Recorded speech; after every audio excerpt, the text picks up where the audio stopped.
పక్క రాష్ట్రాల ఎన్నికల్లో ప్రజల్ని ఆకట్టుకున్న హామీలను చంద్రబాబు పట్టుకొచ్చారు. ఇంట్లో కూర్చొని కిచిడి మేనిఫెస్టో రూపొందించాడు. హామీల అమల్లో ఆయన నిబద్ధత ఏందో అన్నది ప్రతి ఒక్కరికి ఆలోచించాలంటూ సీఎం వైఎస్ జగన్ వ్యాఖ్యానించారు. ఆ 4 రాష్ట్రాలను తీసుకున్నాడు అధ్యక్ష. తీసుకొని ఆ రాష్ట్రాల్లో ప్రజలకు ఆ పార్టీలు ఏ వాగ్దానాలు చెప్పారు, ఏ వాగ్దానాలు బాగా ఇంపుగా ఉన్నాయి అని చెప్పి ఆయన తెప్పించుకున్నాడు అధ్యక్ష. అందులో నుంచి ఒక 6 డజన్ తీసుకున్న అధ్యక్ష. వేరే రాష్ట్రాల్లో ఎలాగో ఈయన మాటలు నమ్మరు కాబట్టి మన రాష్ట్రంలో పేదలకు కూడా వేరే రాష్ట్రాల్లో ఎలాగో అక్కడ వాళ్ళ ప్రజలు ఆ పార్టీలకు చెప్పిన వాళ్ళు నమ్మినారు కాబట్టి ఏదో బాగున్నాయని చెప్పి ఈయన కూడా మెంటల్గా ప్రిపేర్ అయ్యి మన రాష్ట్రంలో కూడా అధ్యక్ష పేదలను నమ్మించడం కోసం, మళ్ళీ మోసం చేయడం కోసం అలాంటి కార్యక్రమాలే మన రాష్ట్రంలోకి తీసుకొచ్చేదానికి ఇదే మనిషి చంద్రబాబు నాయుడు గారు ఆ 6 డజన్ హామీలను తీసుకొచ్చారు అధ్యక్ష. హైదరాబాద్లో కూర్చున్నాడు అధ్యక్ష. ఇంట్లో నుంచి కాలు బయట పెట్టలేదు. కేవలం హైదరాబాద్లో కూర్చున్నాడు, ఇంట్లో కూర్చున్నాడు. వాగ్దానాలన్నీ మిగతా 4 రాష్ట్రాల్లో ఎవడెవడు ఏమేమి వాగ్దానాలు చేశాడని చెప్పి చూసుకున్నాడు. ఒక 6 డజన్ వాగ్దానాల నుంచి తీసుకొచ్చాడు. ఆ వాగ్దానాలన్నీ కూడా కిచిడి చేసి దాన్ని ఒక మేనిఫెస్టో రూపంలో తీసుకొచ్చాడు అధ్యక్ష. అధ్యక్ష, ఈ కిచిడి వండి ప్రజలకు నిజంగా చిత్తశుద్ధి లేదు, ప్రజల మీద చిత్తశుద్ధి లేదు.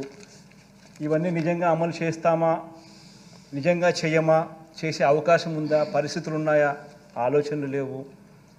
కేవలం మోసం చేయడానికి ఏది చెప్పాలా, ఏది చెప్తే ప్రజలను ఈజీగా నమ్మించగలుగుతాం అనే ఒక్క దిక్కుమాలిన ఆలోచనలతో అడుగులు ముందుకు పడతా ఉన్నాయి అధ్యక్ష. అధ్యక్ష, మరో వంక అధ్యక్ష, అంతకుముందే అధ్యక్ష పేదలకు సంక్షేమ పథకాలు జగన్ ఎక్కువగా ఇచ్చేస్తున్నాడని. ఇది నిజంగా దిస్ ఇస్ వెరీ ఇంపార్టెంట్ అధ్యక్ష. ఎందుకనంటే ఈ మాదిరిగా తను కిచిడి తయారు చేసేటప్పుడు మరో వంక ఒకసారి గమనించినట్టయితే అంతకుముందే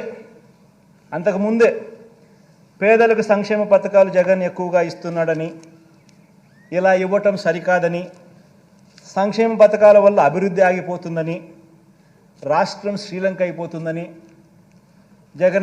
జగన్ మాదిరిగా డీబీటీ ఇచ్చేస్తే రాష్ట్రం శ్రీలంక అయిపోతుందని ఇదే చంద్రబాబును మోస్తా ఉన్న ఇదే ఈనాడు, ఇదే ఆంధ్రజ్యోతి, ఇదే టీవీ5 ఇదే రాతలు రాసి ఎన్నికల దగ్గరకు వచ్చేసరికి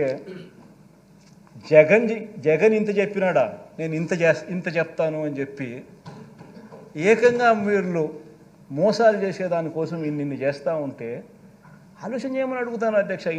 ప్రతి కుటుంబం కూడా దీంట్లో చర్చ జరగాలి. అంటే వీళ్ళకి సిన్సియారిటీ ఎక్కడుంది, వీళ్ళకి చిత్తశుద్ధి ఎక్కడుంది, వీళ్ళకి నిజాయితీ ఎక్కడుంది, ఏదన్నా ఒకటి చెప్తే చేస్తారా అని ప్రజలు నమ్మడానికి వీళ్ళలో ఎక్కడ ఉంది నిబద్ధత అని చెప్పి ప్రతి ఒక్కరు కూడా ఆలోచన చేయాలి అధ్యక్ష.